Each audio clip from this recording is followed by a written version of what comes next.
Hallo meine Lieben, heute habe ich 3 Spezialfolien zum Hitzetransfer, die ich gerne mit euch austesten wollte. Um welche Folien es dabei geht, das seht ihr gleich nach dem Intro.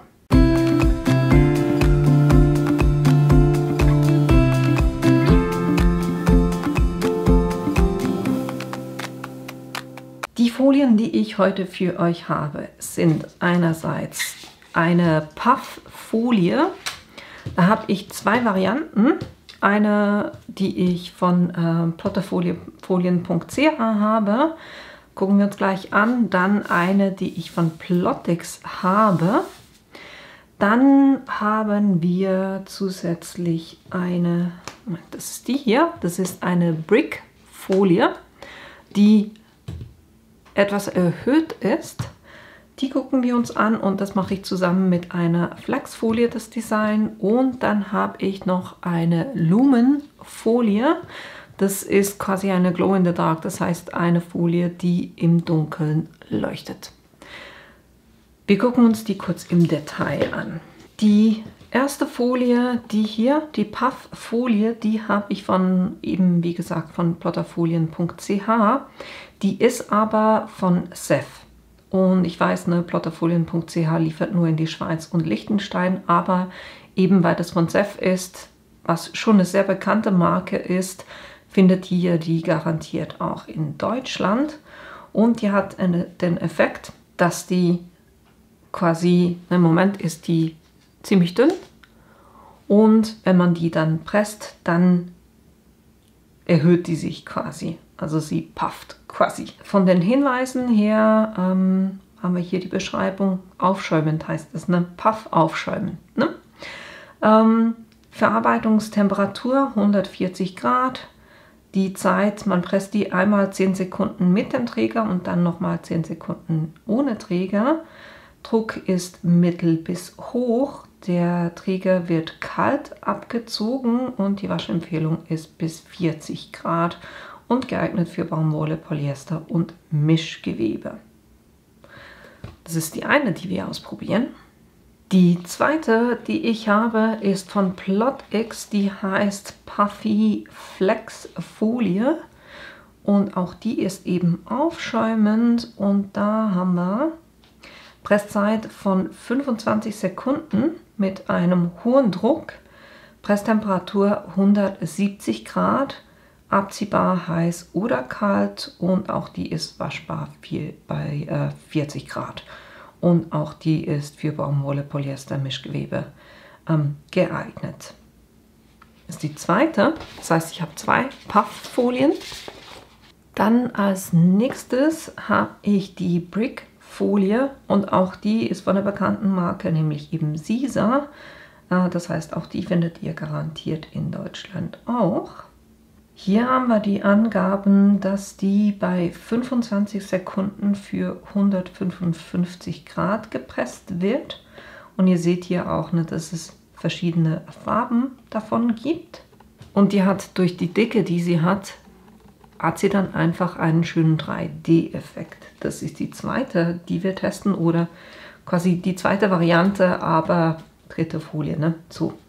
Flexfolie muss ich nichts zu sagen und dann haben wir noch die Lumenfolie. Die Lumenfolie sieht im ersten Moment jetzt nicht besonders aus, ist eigentlich wie eine ganz normale Flexfolie, aber wenn die dann das Shirt oder was auch immer ihr da bedruckt damit, wenn ihr damit ins Dunkle geht, dann leuchtet die grün. Und auch die ist von Sisa, das heißt, die findet ihr garantiert auch in Deutschland. Und da haben wir Presstemperatur 150 Grad, Zeit 15 Sekunden und vom Druck her mittel. Und hier unten steht warm abziehen, auch die geeignet für Baumwolle, Polyester oder Mischgewebe. Was bei der speziell ist, die ist nicht geeignet für Materialien, die mit Silikon behandelt sind oder sublimierende Textilien. Ne? Das müsst ihr hier beachten. Und auch die ist bei 40 Grad waschbar. Und die Designs, die ich heute verwenden werde, habe ich alle 3 vom Silhouette Design Store. Und ich habe da einfach hier bei der Suche Nope eingegeben.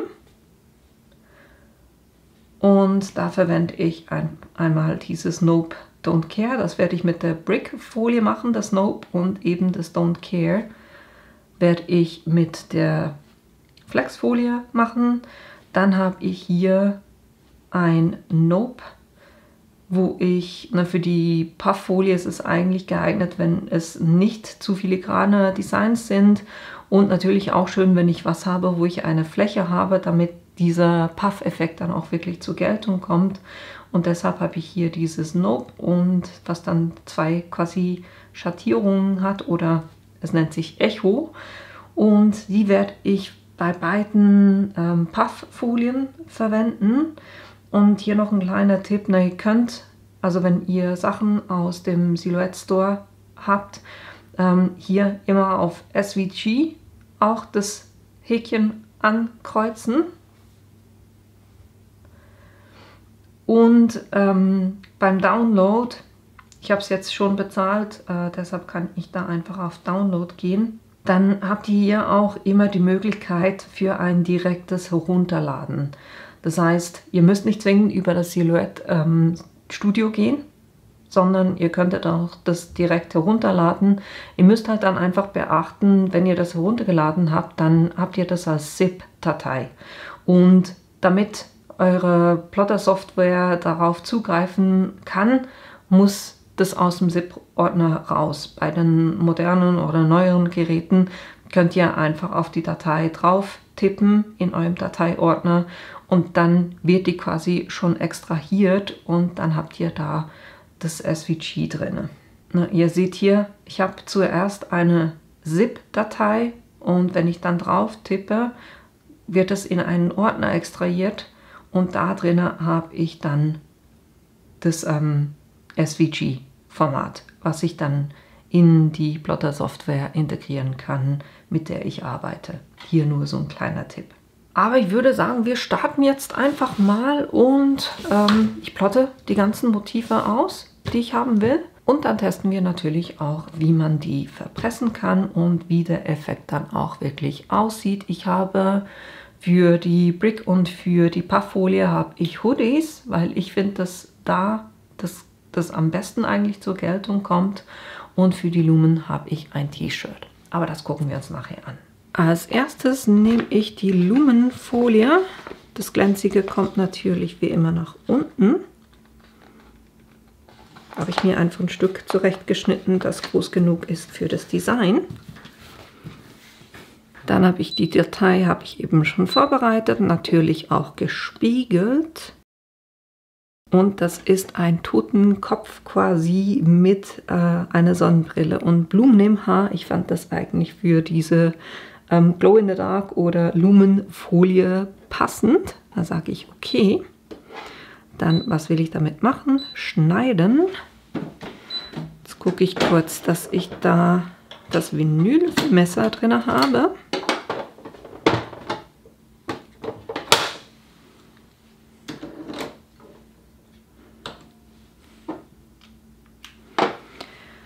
Dann Halbschnitt muss 1 sein, Druck ist auf automatisch. Jetzt habe ich diese Folie noch nie geschnitten, und deshalb werde ich auf jeden Fall zuerst kurz einen Test machen. Und ich sehe auf dem Display schon, dass dieser Testschnitt quasi da passieren würde, wo ich das Design habe. Deshalb kann ich das einfach verschieben, oben in die Ecke, weil da weiß ich, da habe ich nichts. Und kann auf Start drücken. Und eben wie gesagt, der Halbschnitt ist auf 1, weil ich arbeite hier mit einer Folie, die auf einem Träger liegt, und deshalb muss ich den Halbschnitt eingeschaltet haben.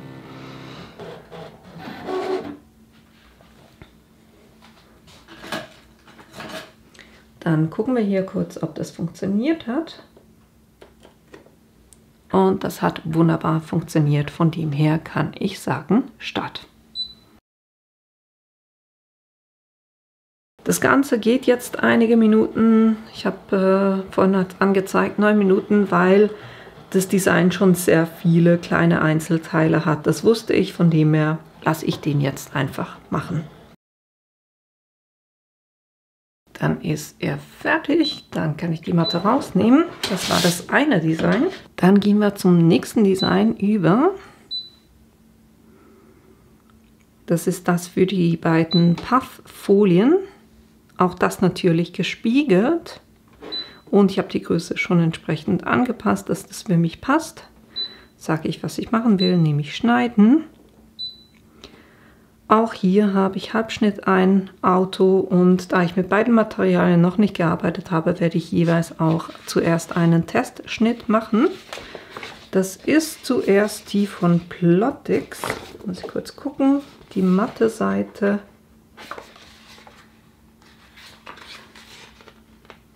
Müsste oben liegen. Genau so machen wir das. Und jetzt sage ich hier eben auch zuerst einen Test. Das würde jetzt auch ins Design reingehen, deshalb mache ich das hier drüben. Möglichst nah am Design, damit ich da nicht zu viel Folie verliere. Super, falsch drauf gemacht, ne? Gehen wir die Matte nochmal raus. Somit ist hier mal was Neues, nämlich die glänzige Seite kommt oben, nicht unten.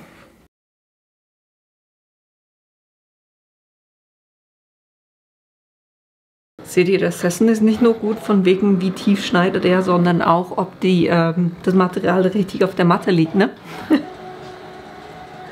So, jetzt sollte das funktionieren. Ja, wunderbar. Und hat auch nicht durchgeschnitten. Super. Somit können wir hier sagen, Start. Das dauert 5 Minuten. Auch den lassen wir machen.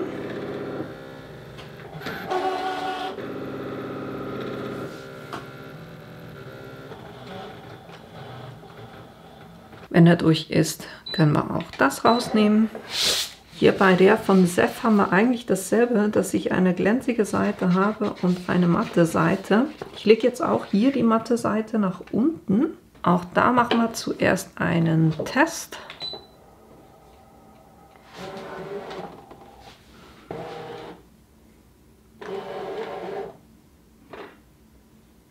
Ich muss zuerst sagen, dass ich schneiden will. Dann den Test anklicken. Das Eck ist immer noch da oben, wo ich es vorhin hatte. Passt. Sagen wir Start. Ich sehe gerade überhaupt keinen Schnitt hier drauf. Und ich fühle auch nichts. Ich muss kurz gucken, wo das liegen würde. Rein theoretisch. Das wäre 1, 2. Ah, deshalb. Außerhalb. Habe ich ein bisschen knapp geschnitten. Ich glaube, ich packe das hier beim E hin. Bringt natürlich nichts, wenn man den Testschnitt auf der Matte direkt macht, ne?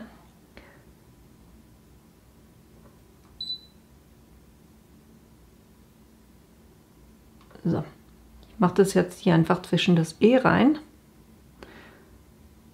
und sage nochmal Start.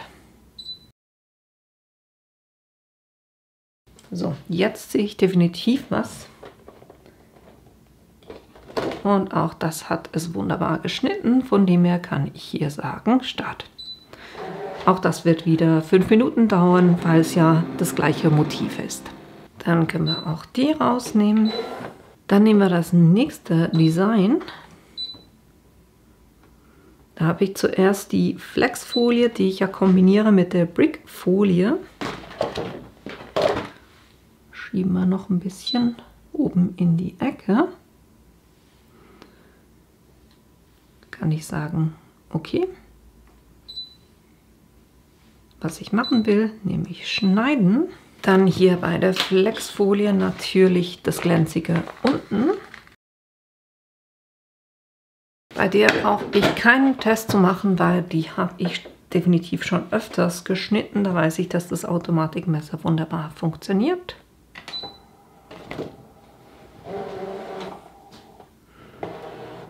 Und logischerweise auch hier natürlich das ganze Design ist gespiegelt, ne? Das dauert nur 1 Minute. Und dann haben wir noch das Ganze mit der Brickfolie.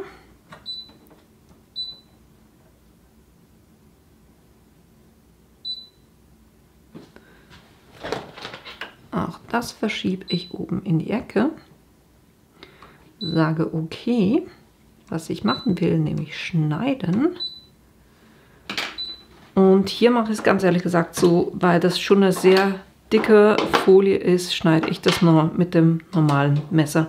Ich habe mir so angewöhnt, das Vinylmesser wirklich einfach so für die dünneren Stoffe zu verwenden, die dünnen Stoffe für die dünneren Folien zu verwenden, damit ich da nicht eine allzu starke Abnutzung habe. Bei der Folie haben wir auch wieder eine glänzige Seite und eine matte Seite und da ist die glänzige Seite unten.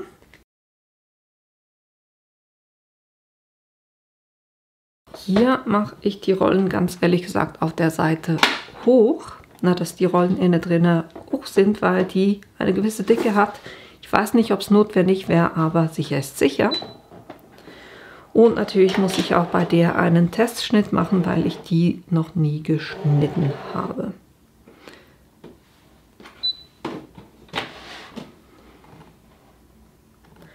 Diesmal machen wir denselben Fehler nicht, sondern platzieren das, wo es auch Folie hat. Ne?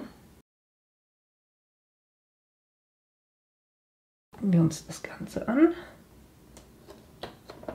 Hat es wunderbar geschnitten, das heißt, es funktioniert. So, dann kann man sagen, Start.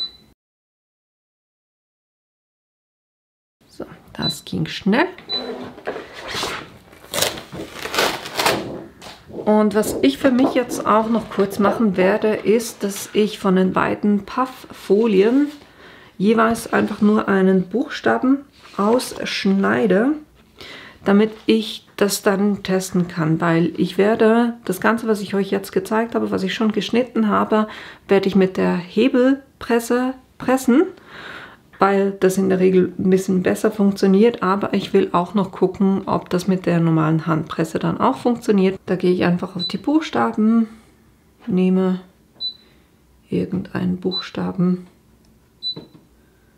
was machen wir, ein E vielleicht, sage okay, dann hätte ich den von der Größe gerne, definitiv größer. Ich will von der Breite her 5 cm haben. Und das sieht man dann hier unten. Ne? Sage ich einfügen. Der liegt hier oben. Wunderbar. Testschnitte muss ich ja jetzt quasi keine mehr machen, weil ich ja schon gesehen habe, dass das funktioniert. Aber ich nehme wieder das Vinylmesser. Und so schneide ich den kurz zweimal mit der und zweimal mit der anderen Pufffolie auch noch. Und dann können wir das Ganze hier noch entgittern. Das ist die Brickfolie. Ihr seht jetzt auch, warum es eigentlich besser ist, bei der nicht so filigrane Designs zu nehmen, weil die halt einfach schon sehr robust ist. Sagen wir es mal so. Hier vergessen, den Überstand abzuschneiden, weil normalerweise behalte ich solche Sachen noch, damit ich die noch für kleinere Projekte verwenden kann. So, jetzt. Hier noch ein Innenteil. Wunderbar. Das war schon die Brickfolie. Dann müsste das hier die Pufffolie sein. Zuerst den Rahmen wegnehmen.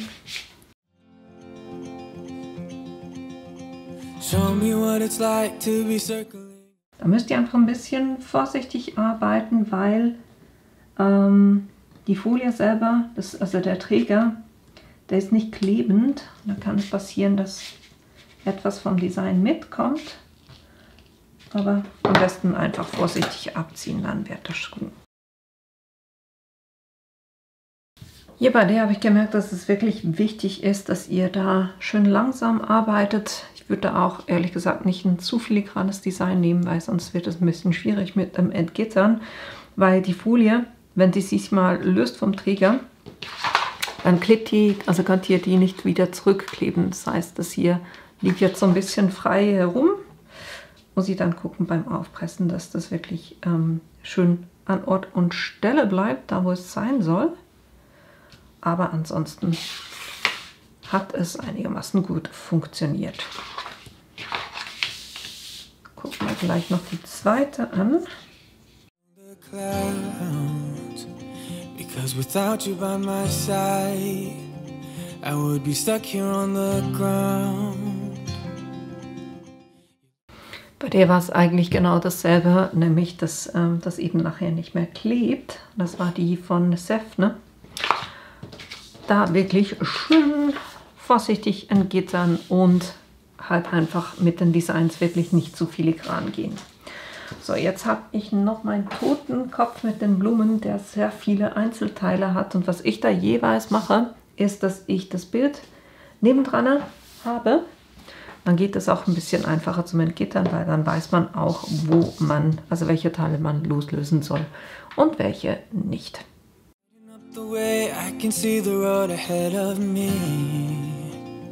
I won't be stumbling in the dark. Your eyes are shining like the stars. I was down until you saved me, until you set me free. My eyes were closed. So, das waren jetzt doch sehr viele filigrane Teile. Sie empfiehlt eigentlich hier nicht so filigran zu gehen, aber ich denke, das hat mehr den Zusammenhang, ihr braucht ja eine Fläche, damit es dann auch leuchten kann. Und deshalb habe ich dieses Design gewählt, weil ich habe hier schon größere Flächen, die sollte man dann eigentlich sehen, aber ich wollte eben nicht jetzt einen riesen Totenkopf zum Beispiel haben, sondern ich fand das Design halt so cool, deshalb dachte ich mir, ich versuche das jetzt einfach. Auch hier ein Tipp, ne, zum Entgittern, einfach ein Malerkrepp verkehrt herum um den Finger wickeln und dann könnt ihr diese kleinen Teile auch besser auffangen. So, jetzt haben wir unsere ganzen Designs. So, jetzt kommen wir zum Pressen. Und zwar, hier habe ich die von Plotix. Da haben wir 25 Sekunden mit einem hohen Druck, 170 Grad. Und das könnt ihr warm oder kalt abziehen. Das hier werde ich mit der Hebelpresse machen. Ne? Dann haben wir hier unten haben wir die von Seth, die Pufffolie. Das ist 10 Sekunden pressen bei 140 Grad. Dann, wenn es abgekühlt ist, abziehen und dann nochmal für 10 Sekunden bei 140 Grad pressen. Natürlich, ne, wenn ihr dann ein zweites Mal drüber geht, oder ich würde sowieso immer entweder ein Teflon-Sheet oder ein Stück Backtrennpapier drüber legen über eurem Pressbereich. Dann schützt ihr auch ein bisschen das, wo ihr drauf presst. Dann haben wir hier die Lumina oder Lumenfolie, die im Dunkeln leuchtet. Das sind 15 Sekunden bei 150 Grad. Die ist ein warm abziehen. Und hier beim Nope, weil das blaue, hellblaue kommt ja hier dann rein, ne? Von dem her nehme ich, also ich lege das jeweils aufeinander und lege das dann so aufs Shirt, um zu gucken, wo will ich es anbringen, wo passt es hin. Dann presse ich zuerst die Flexfolie und das bei 150 Grad für 30 Sekunden, respektive, muss mal gucken, doch ich glaube, ich presse die volle Zeit, weil wenn ihr normalerweise, wenn ihr mehrere Flexfolien aufeinander bringt, presst ihr nur kurz 10 Sekunden, damit ihr den Träger abziehen könnt, aber da das hier das ist wesentlich erhöht und da habe ich so ein bisschen Angst, dass ich die Teile dann nicht mehr richtig erwische, deshalb presse ich die voll, ne? Also das heißt 150 Grad, 30 Sekunden und das ist ein Warmabziehen, die ist auch von Caesar, ne, die Flexfolie, und dann bringe ich das hier drüber und die Brickfolie für 25 Sekunden bei 150 Grad. Das Ganze natürlich dann hier speziell wichtig, dass ihr das schützt, ne, dass ihr nirgendwo mit der Hitze auf den Teil kommt, wo ihr schon gepresst habt, dass das wirklich schön abgedeckt ist, eben mit einem Backtrennpapier oder einem Teflon-Sheet. Dann habe ich hier von der Pufffolie, ne, das ist die von Plotix, das ist die von Seth, Da wollte ich einfach gucken, wie sich das verhält, wenn ich das mit der Hand presse. Und zwar mache ich es einmal mit dem Hitzekissen drunter und einmal mache ich es einfach mit einem Holzbrett drunter, weil ich will so ein bisschen gucken, wie viel der Druck ausmacht, ne? Wenn man da einen hohen Druck drauf ausübt, oder mit dem Kissen hat es wirklich die Möglichkeit, nach unten quasi so ein bisschen zu flüchten. Das will ich natürlich nicht, von dem her werde ich das auch noch ausprobieren und zeige euch dann die Resultate davon. Natürlich, wenn ihr die Sachen presst, ne, immer zuerst euer T-Shirt oder in meinem Fall jetzt Hoodie, ne, vorpressen. Zuerst so ein paar Sekunden, 10, 15 Sekunden vorpressen, einfach damit da die Restfeuchtigkeit rausgeht und die ganzen, da wenn ihr irgendwo Falten drin habt, dass die rausgehen, und erst dann bringt ihr die Sachen auf. Das mache ich jetzt alles und bin dann wieder zurück, damit ihr das Ergebnis seht. So, meine Lieben, ich kann so viel verraten, es wird richtig cool. Und ich würde sagen, wir starten zuerst mit der Pufffolie, und zwar zuerst mit der von Plotex. Und ich habe die jeweils auf die Rückseite vom Hoodie drauf gemacht. Na, das sieht dann so aus. Und so erkennt ihr es ja wahrscheinlich noch gar nicht wirklich viel. Ich zeige euch das ein bisschen von der Nähe. Jetzt solltet ihr es sehen. Also die ist wirklich hochgegangen, aufgeschäumt. Und vom Design her würde ich euch folgenden Tipp geben. Ihr seht, hier oben hat sie sich so ein bisschen gekräuselt, versus wenn sie schön eine Fläche hat, hat sie das eben nicht.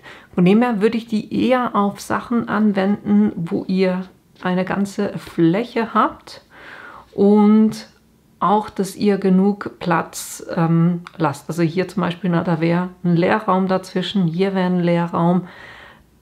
Das verschwindet alles, weil die eben schon aufschäumt, ne? Nichtsdestotrotz, das Design finde ich super cool so. Aber das müsst ihr halt einfach bedenken, ne? Also am besten funktioniert es, wenn ihr volle Flächen habt, wo sie sich dann wirklich schön ausweiten kann. Aber also mir gefällt's. Und naja, die Hoodies sind auch für mich von dem her, ne? Das hier die von Plotex. Ich finde es eine super coole Sache. Und was ich gemacht hatte hier vielleicht auch, die war ja 25 Sekunden pressen bei 170 Grad, und ich habe dann die Trägerfolie abgenommen und das nochmal für 20 Sekunden gepresst, und dann ist es noch mehr so ein bisschen hochgekommen. Also da könnt ihr euch überlegen, also man kann da durchaus auch nochmal nachpressen. Das hat also das Ergebnis wurde sogar noch ein bisschen schöner. Diese Wellen hier sind ein bisschen, waren noch ein bisschen mehr vorher, auch am Rand der Buchstaben. Aber ja, guckt ihr euch einfach an, wie zufrieden ihr mit dem Ergebnis seid, und je nachdem könnt ihr da auch nochmal nachpressen. Natürlich immer mit einem Backtrennpapier oder Teflon-Sheet drüber, ne? Das ist die Plotex-Folie.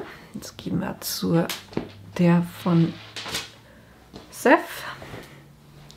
Auch die Puff-Folie. Das hier jetzt auf schwarz. Ich finde das so cool. Ich zeige euch auch das wieder, damit ihr diesen Puff-Effekt seht.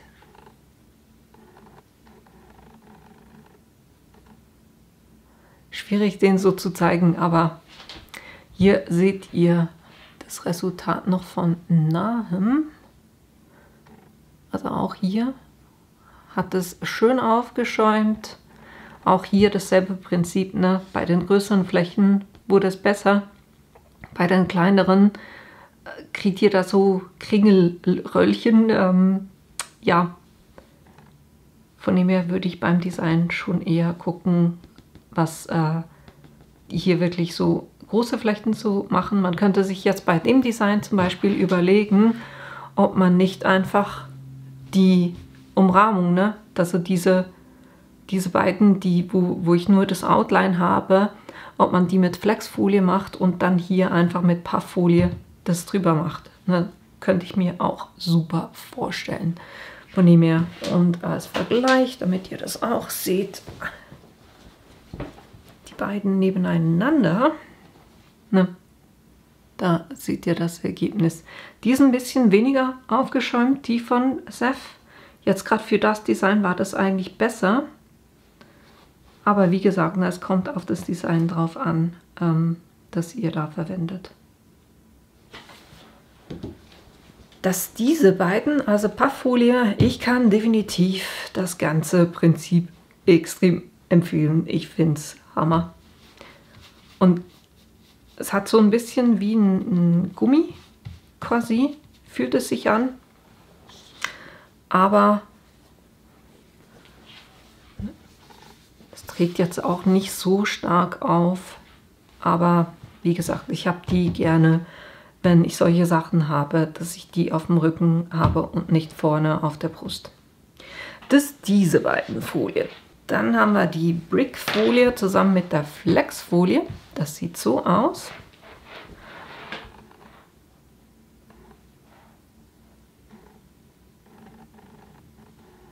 Na, ihr habt schon einen Höhenunterschied. Also man sieht es schon, dass die definitiv dicker ist. Aber ich finde diese Kombi-Halter einfach extrem cool mit der Flexfolie. Und dann die Brickfolie, die spürt man schon sehr gut. Also ich würde die nicht für kleine, filigrane Teile nehmen, aber auch nicht so viel großflächig, sondern hier so mit einzelnen Buchstaben finde ich die Hammer. Und muss natürlich jetzt nicht weiß sein, die gibt es auch in anderen Farben. Aber gerade so diese Kombi von einer Flexfolie und Brickfolie finde ich schon sehr cool.